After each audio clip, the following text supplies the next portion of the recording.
Maya Thompson pulled her jacket tighter as the rain hammered against the windows of her small ranger station. The storm had been going for 3 hours now and showed no signs of stopping. She lived alone in the Oregon forest, miles away from the nearest town. Most people would feel lonely in such a place, but Maya loved the peace and quiet. She was making herself some tea when she heard a strange sound outside. It was not the usual noise of wind or rain. This sounded different, like something was in pain. Maya grabbed her flashlight and opened the door carefully. The cold rain hit her face immediately. The beam of her flashlight moved across the dark forest until it stopped on something that made her heart skip a beat. There was a creature lying near the big oak tree about 20 feet from her cabin. It was not any animal she had ever seen before. The creature had silver fur that seemed to glow softly in the darkness.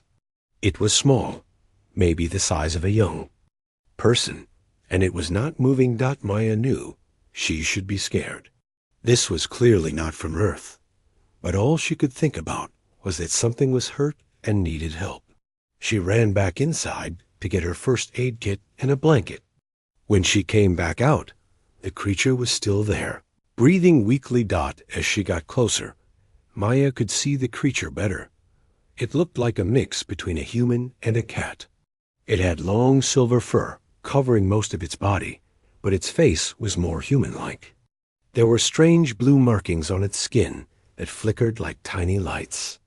The creature appeared to be young, maybe a child or teenager by its size. What scared Maya most were the wounds. The creature had several deep cuts that looked like they came from some kind of energy weapon. The burns were unlike anything she had seen before. Dark blood was slowly seeping from the injuries. Maya did not think twice. She carefully wrapped the creature in the blanket and carried it inside her cabin. It was surprisingly light for its size. She laid it down on her couch and started cleaning the wounds as best as she could. The creature did not wake up, which worried her. For the next 2 hours, Maya worked to stop the bleeding and bandage the injuries. She used everything in her first aid kit.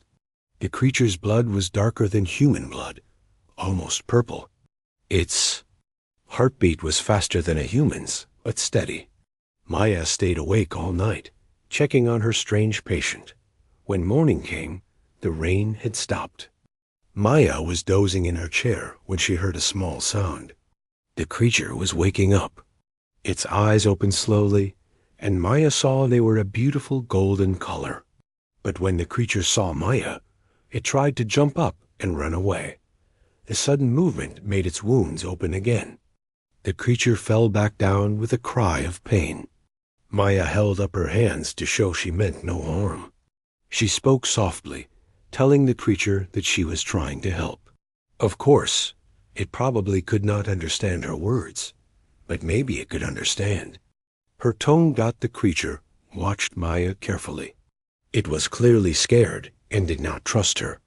Maya could see intelligence in those golden eyes. This was not just an animal.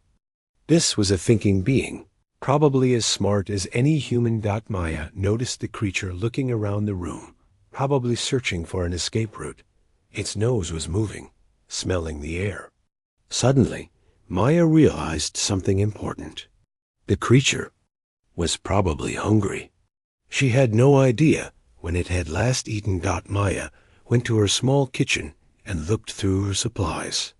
She had some vegetables, some canned goods, and plenty of instant ramen noodles. She had no idea what this creature could eat safely. Most of her food might be poisonous to an alien species. Then she remembered something from her biology classes. Many Earth animals could eat simple carbohydrates and vegetables without problems. Rice and noodles were usually safe for most creatures. She decided to make some plain ramen noodles with a few carrots and potatoes from her garden. While the water boiled, Maya kept talking softly to the creature. She pointed to herself and said Maya several times. The creature watched her butt, did not respond. When the food was ready, Maya brought a bowl over to the couch. The creature's eyes grew wide when it smelled the ramen. Maya sat down carefully and took a small bite to show the food was safe. Then she held out the bowl. The creature looked at the food, then at Maya, then back at the food. Slowly, very slowly, the creature reached out and took the bowl. It smelled the ramen carefully before taking a tiny taste. Its golden eyes lit up immediately. The creature began eating quickly, like it had not had food in days. Maya smiled and went to make more ramen. When she came back, the creature had finished the first bowl and was looking at her hopefully. Maya gave it the second bowl and watched as it ate. More slowly this time, clearly enjoying every bite. After the meal, the creature seemed much more relaxed. It pointed to itself and made a sound that sounded like Zara. Maya repeated the name, and the creature nodded. Maya pointed to herself again and said her name. Zara tried to say Maya, but it came out sounding different in her voice. This was the beginning of something neither of them could have imagined. Maya had found a friend from the stars, and Zara had found someone who cared enough to share food with a stranger. Neither of them knew that this simple act of kindness would win. They changed the entire galaxy. 6 months had passed since Maya found Zara in the forest. The alien girl had healed completely, and her silver fur now gleamed with health. The blue markings on her face and arms had become brighter and seemed to change color with her emotions. When Zara was happy, they glowed soft blue. When she was sad or worried, they turned darker. Maya had learned many things about her strange friend during these months. Zara was incredibly smart and learned English very quickly. She could now speak in simple sentences and understand almost everything Maya said. In return, Zara had taught Maya some words in her own language, which sounded like music when spoken. Properly, Zara had also grown taller. When Maya first found her, Zara seemed like a child. Now she appeared to be about 15 years old in human terms, though Maya knew alien aging might work differently. What had not changed was Zara's love for ramen noodles. Maya had tried cooking many different foods, but Zara always asked for ramen with vegetables. One evening, Maya was reading a book when she noticed Zara acting strangely. The alien girl kept looking toward the window, and her markings were flickering in a pattern Maya had never seen before. Zara seemed nervous and kept touching something under her shirt. Zara, is everything okay? Maya asked, setting down her book. Zara looked at Maya for a long moment before sighing. She reached under her shirt and pulled out a small device that Maya had never seen before. It was about the size of a phone, but made of some kind of metal that seemed to shift and flow like liquid. I need to tell you truth, Zara said quietly. I have been trying to contact my people.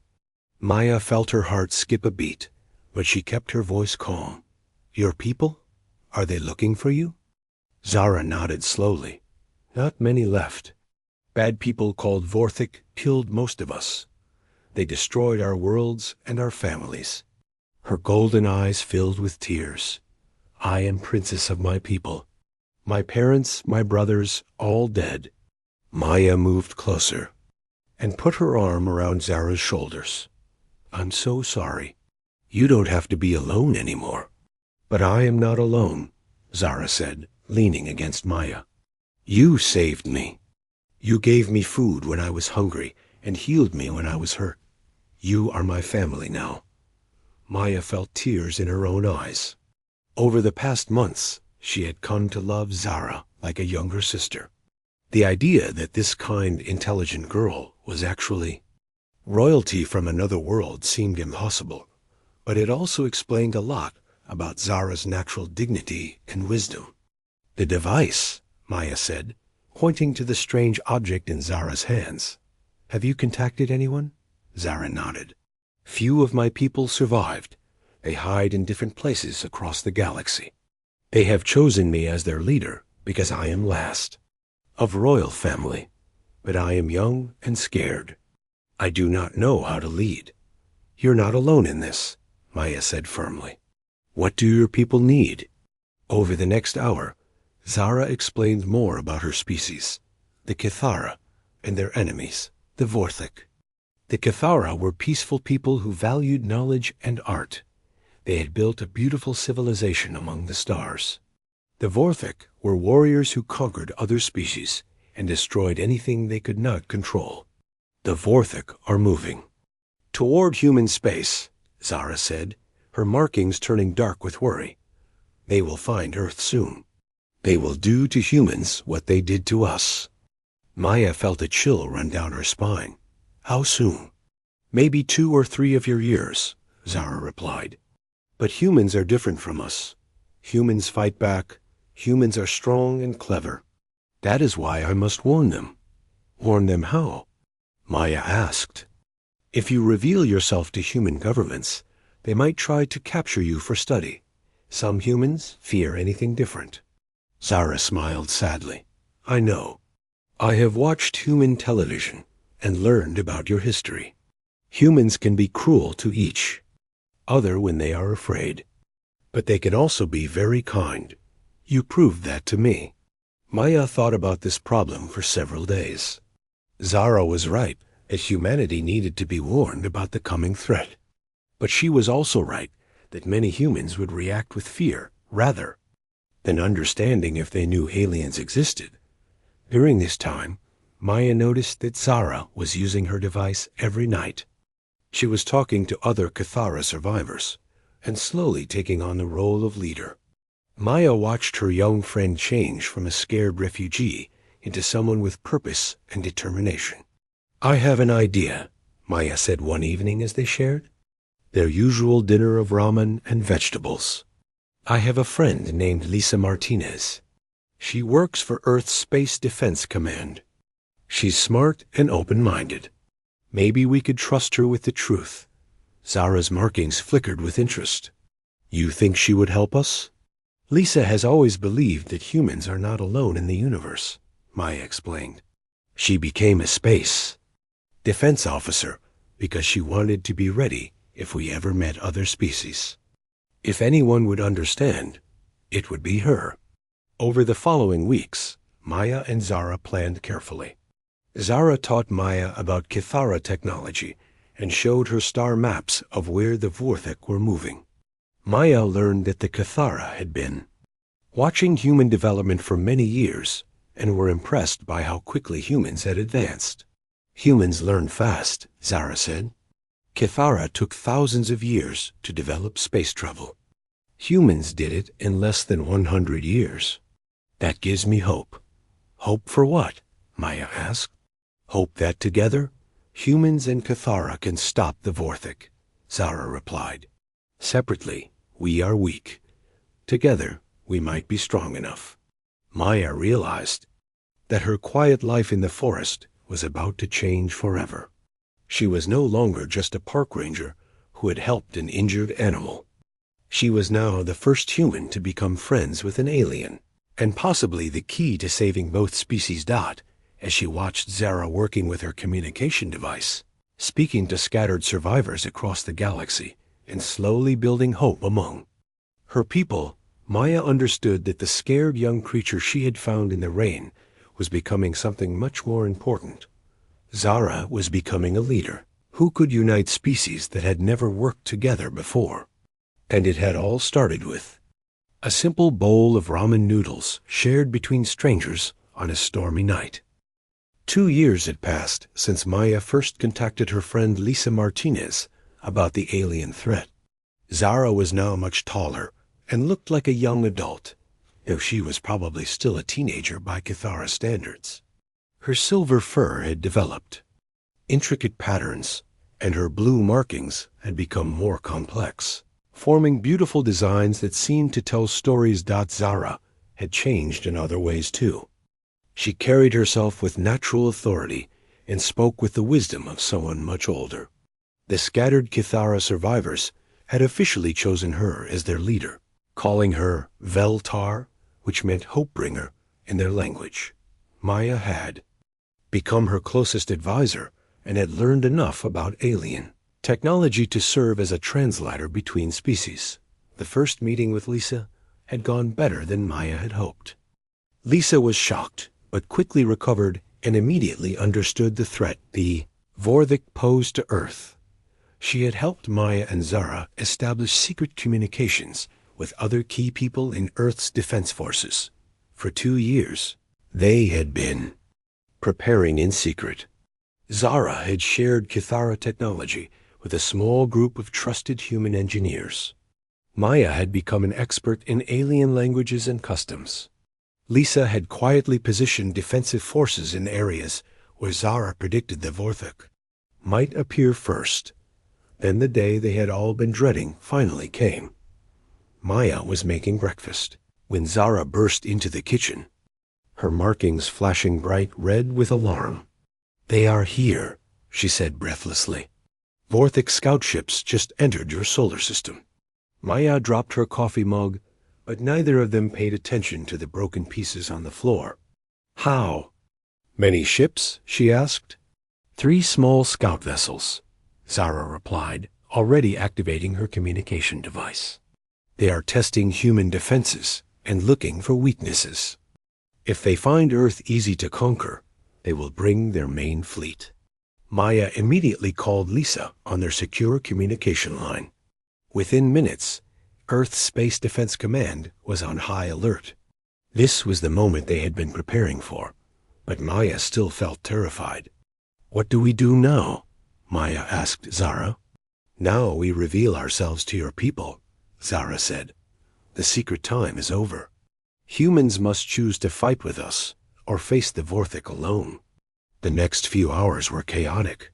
Lisa arranged for Maya and Zara to be transported to the Earth Defense Council headquarters in Geneva. Maya had never traveled so far from her forest home, and the huge city made her nervous. But Zara seemed calm and determined. When they entered the council chamber, Maya saw dozens of important people from all over Earth. Military leaders, scientists, politicians, and diplomats all stared as Zara walked into the room. Some looked frightened, others curious, and a few seemed angry. General Patricia Stone, the head of Earth's military forces, spoke first.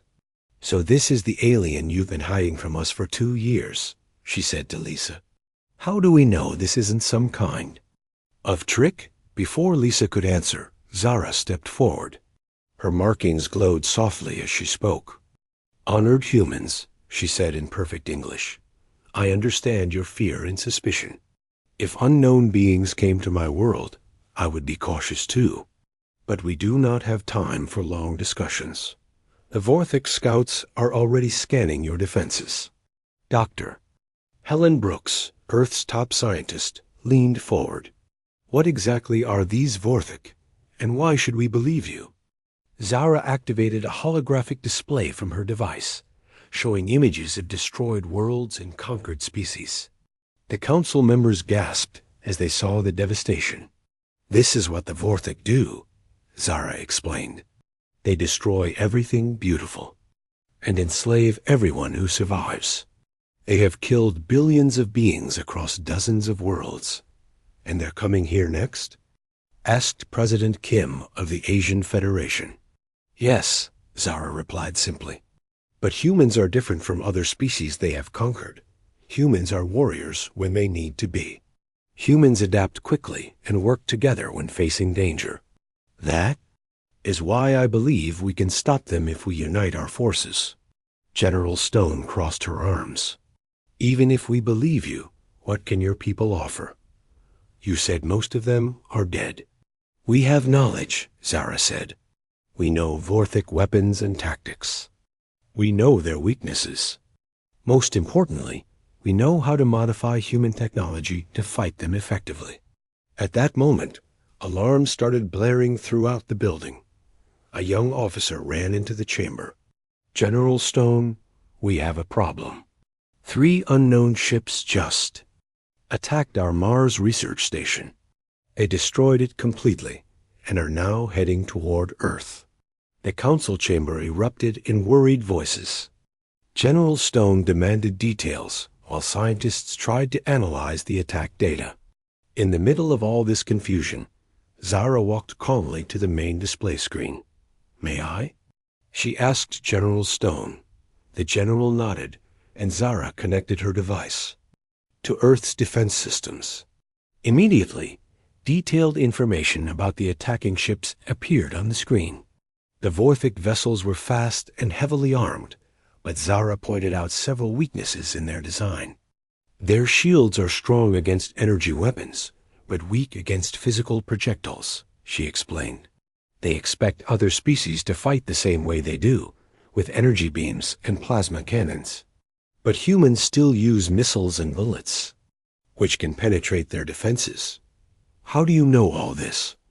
Dr. Brooks asked. "Because I helped design the weapons that finally destroyed a Vorthic fleet near my homeworld," Zara replied. "I was young, but I learned from watching my people die. I will not let the same thing happen to Earth." General Stone looked at the tactical information Zara had provided. "This could work," she said slowly, "but we need to act fast." Over the next 6 hours, Maya watched in amazement as Zara worked with Earth's military leaders to plan a defense. The young Kithara leader seemed to know exactly what to do, combining human strengths with Kithara knowledge to create new strategies. When the Vorthic ships entered Earth's atmosphere, they found a defense that was unlike anything they had faced before.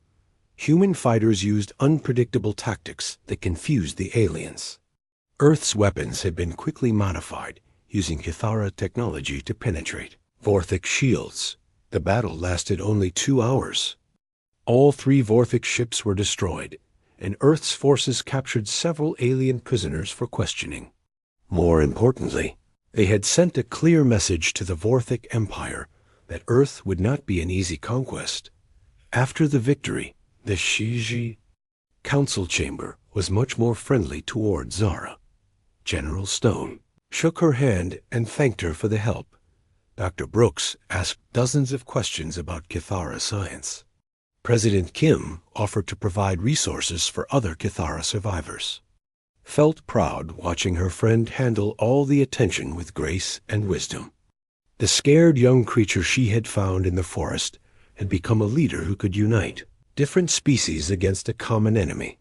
But Maya also knew this was just the beginning. The 3 scout ships had been a test. Soon, the real Vorthic invasion fleet would come, and Earth would need every ally it could find to survive the coming war. 10 years had passed since the first Vorthic attack on Earth. Maya was now 38 years old and held the title of Director of Interspecies Relations for the United Earth Government. Her simple forest cabin had been replaced by a comfortable apartment in Geneva, but she still kept instant ramen in her kitchen as a reminder of how everything had started. Zara had changed even more dramatically. She was now fully grown and stood tall with the natural grace of her species. Her silver fur had developed intricate patterns that marked her as royalty among the Kithara. Her blue markings had become complex designs that seemed to glow with inner light. But most importantly, she had become exactly what her people needed, a leader who could inspire hope across the galaxy. The war with the Vorthic had raged for 8 years. It had not been easy. Earth had been attacked dozens of times, and several human colonies had been destroyed. But each battle had made the alliance between humans and Kithara stronger. Other alien species had joined them after being freed from Vorthic control. Maya remembered the day when the Rillan people had first contacted them. The Rillan were small, peaceful beings who were excellent engineers. They had been enslaved by the Vorthic for generations, until a joint human Kithara force liberated their homeworld. The gratitude in their large eyes, when they realized they were free, had moved Maya to tears. Then came the Thorian warriors, a proud species that had been fighting the Vorthic alone for decades. When Zara offered them alliance instead of conquest, their leader had knelt before her and sworn loyalty to what he called the Silver Hope-Bringer. Now the alliance included 12 different species, all united under Zara's leadership. She had proven herself not just as a military commander, but as a wise ruler who treated all species with respect and fairness. The different species had begun calling her Empress, though she had never claimed that title for herself. Maya was reviewing reports in her office when Zara entered without knocking, something she only did when they were completely alone. Despite all her responsibilities, Zara still visited Maya regularly, and they still shared meals together whenever possible. "The final campaign begins tomorrow," Zara said, sitting in the chair across from Maya's desk. Her markings were glowing softly, which meant she was feeling both excited and nervous. Maya nodded. They had been planning this for 2 years. Intelligence reports showed that the main Vorthic fleet was gathering at their home system for one massive attack on the Alliance. Rather than wait for them to come, Zara had decided to strike first at the heart of the Vorthic Empire. "Are you ready?" Maya asked. "I am scared," Zara admitted. "So many people depend on me now. Billions of lives across dozens of worlds. What if I make the wrong choice?" Maya smiled and reached across the desk to take Zara's hand. "Do you remember what you told me when you first learned to speak English? You said you were scared and did not know how to lead your people." "I remember," Zara replied. "And what did I tell you?" "You said I was not alone," Zara said, her markings brightening a little. "You're still not alone," Maya said firmly. "You have the loyalty of 12 species and the love of billions of people. You have advisors and generals and scientists all working to help you succeed. And you have me, still believing in the scared young girl who loved ramen noodles." Zara laughed, and the sound was like music. "I still love ramen noodles. I had some for breakfast this morning." "Of course you did," Maya said, grinning. "Some things never change." Their conversation was interrupted by a knock on the door. Lisa Martinez entered, now wearing the uniform of a fleet admiral. "Sorry to interrupt, but the council is ready for the final ceremony." Maya and Zara walked together to the great assembly hall where representatives from all 12 allied species had gathered.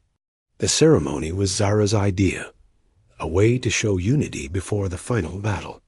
Maya had helped plan it, drawing on her knowledge of different species' traditions.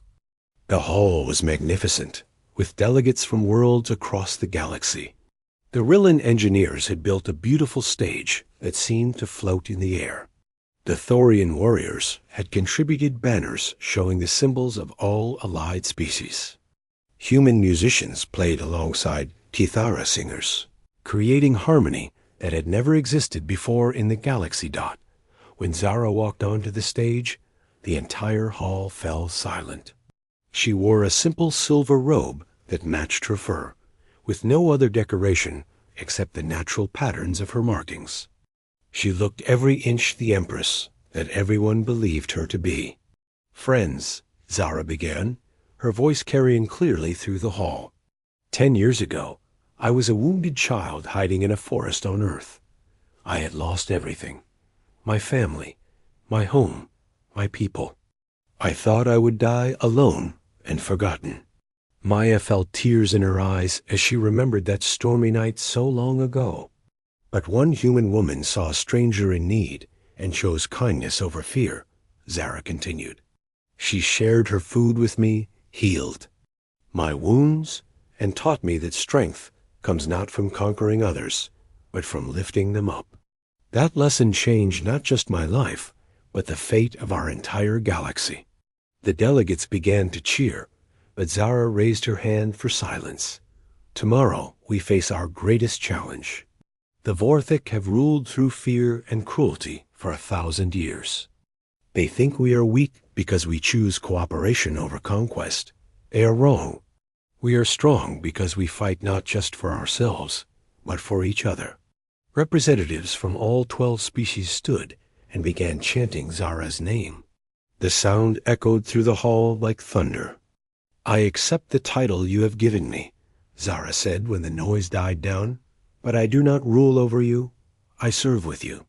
Together, we will end the Vorthic threat and build a galaxy where all species can live in peace." The ceremony continued for another hour, with each species presenting gifts and pledges of loyalty. But Maya's favorite moment came at the very end, when Zara called her onto the stage. "This war began because one person chose to help a stranger," Zara announced to the crowd. "Let it end the same way, with kindness defeating cruelty and hope overcoming despair."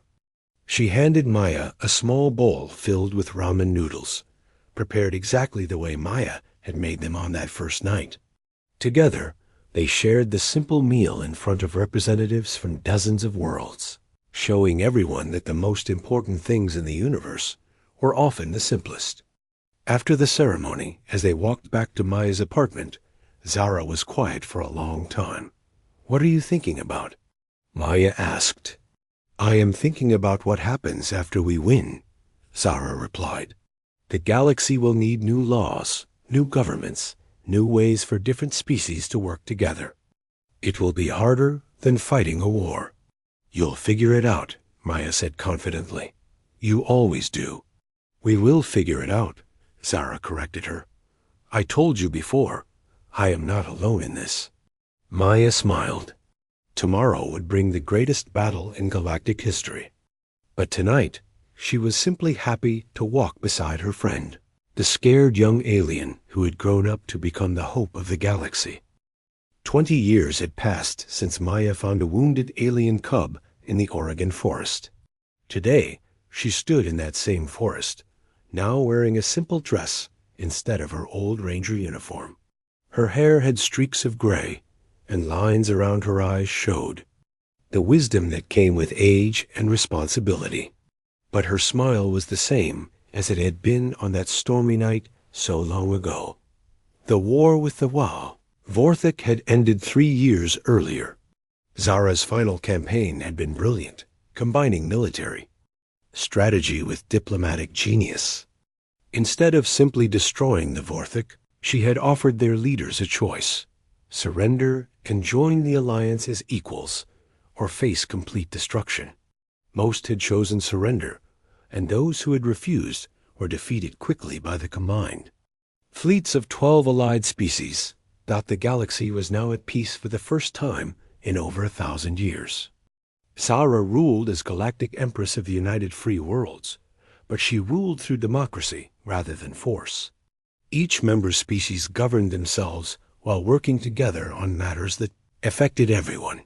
Maya had retired from her position as Director of Interspecies Relations 2 years ago. She was tired of big cities and important meetings.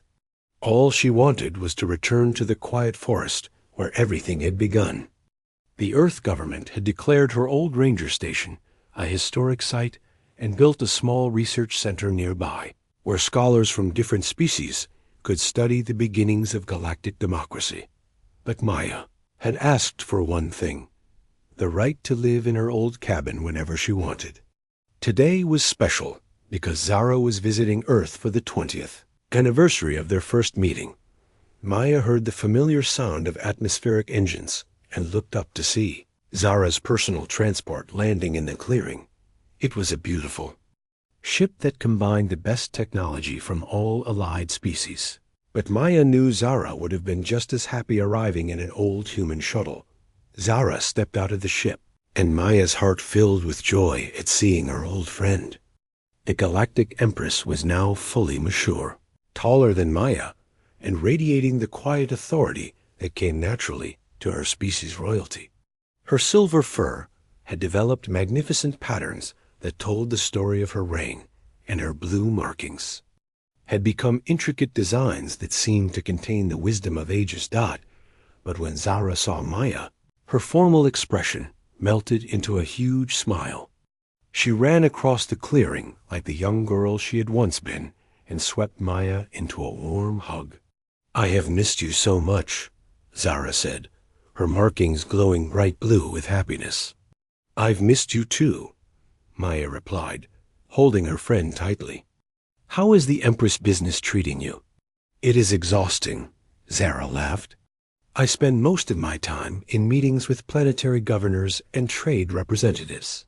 Sometimes I dream about the days when my biggest problem was learning to use a human can opener.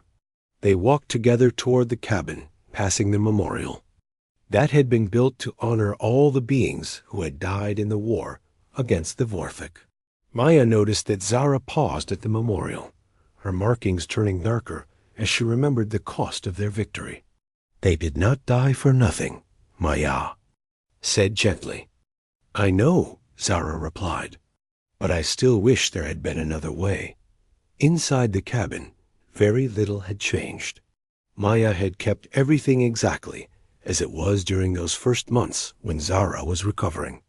The same couch where she had bandaged, Zara's wounds, the same kitchen where she had made countless bowls of ramen, the same table where they had shared their first real conversation. I brought something, Zara said, reaching into a small bag she had carried from the ship. She pulled out a package of instant ramen noodles, the same brand Maya had fed her 20 years ago. Maya laughed until tears came to her eyes. Of course. You did.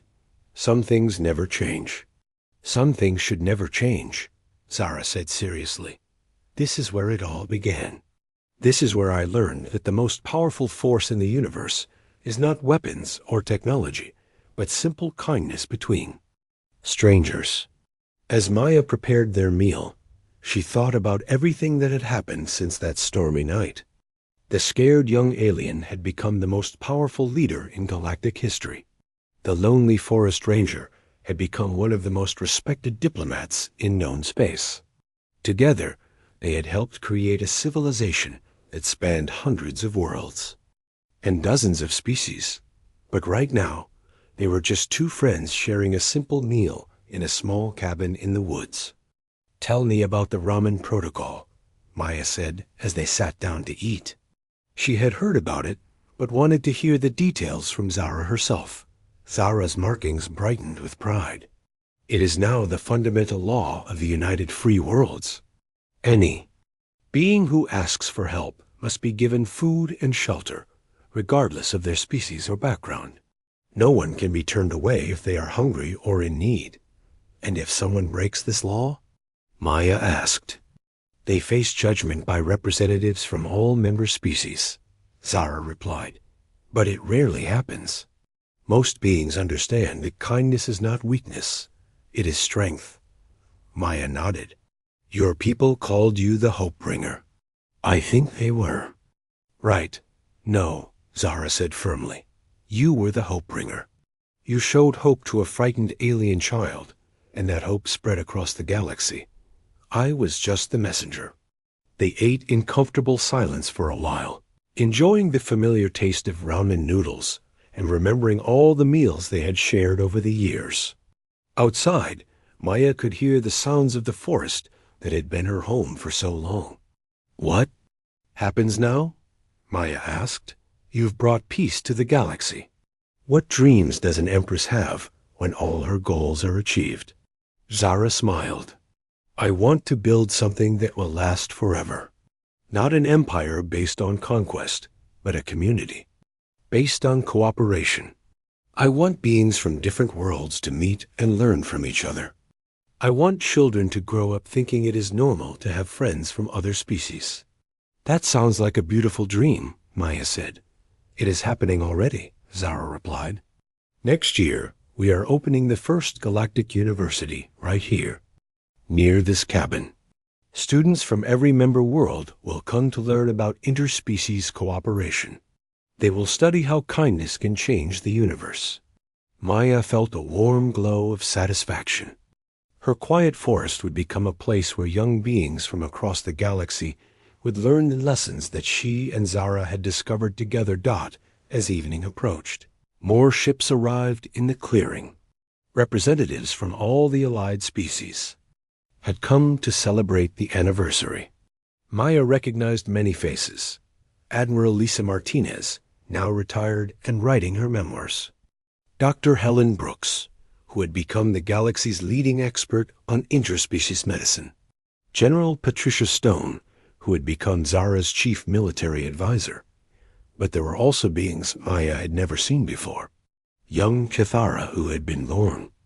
After the war, Rillan engineers who had never known slavery, Thorian warriors who fought now only to protect the innocent. All of them had come to honor the place where galactic democracy had begun. The celebration was simple but meaningful. There were no grand speeches or formal ceremonies. Instead, everyone shared food and stories. Human musicians played alongside. Alien singers.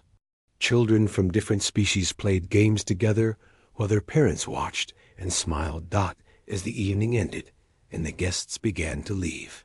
Zara walked with Maya to the edge of the forest. In the distance, they could see the lights of the new research center, where scholars were already working to understand how cooperation between species could be improved. "Do you ever regret it?" Zara asked quietly. "Giving up your simple life to change the galaxy?" Maya thought about the question seriously. She had lost her privacy and her quiet existence. She had spent years in stressful negotiations and dangerous situations. She had seen friends die in the war and carried responsibilities that sometimes kept her awake at night.